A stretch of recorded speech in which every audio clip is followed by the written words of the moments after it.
السلام علیکم ورحمۃ اللہ وبرکاتہ۔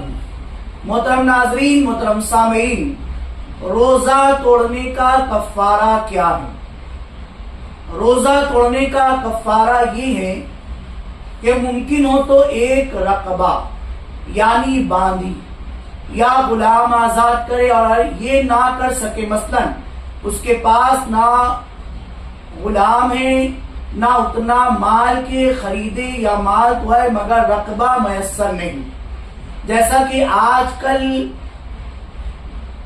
معاملات ہیں کہ اب غلام وغیرہ کا، باندی وغیرہ کا وقت تو نہیں رہا، تو پے در پے 60 روزے رکھے۔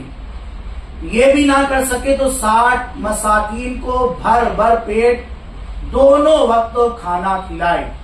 اور یہ بات بھی یاد رکھے، روزہ رکھنے کی صورت میں اگر درمیان کا ایک روزہ بھی چھوٹ گیا تو نئے سرے سے 60 روزے رکھے، پہلے کے روزے شمار میں نہ آئیں گے۔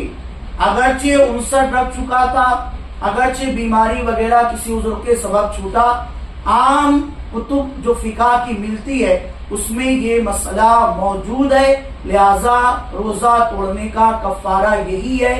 اس کو اچھی طریقے سے یاد رکھے۔ کبھی کبھار لوگ یہ کفارے کے بارے میں اور بھی بہت سارے سوالات پوچھتے رہتے ہیں کہ ہم نے یہ بھی سنا ہے کہ صدقہ فطر کی مقدار کے برابر ہے۔ صدقہ فطر کی مقدار کے برابر وہ کیا ہے، وہ انشاءاللہ دوسری کلپ میں ہوگا۔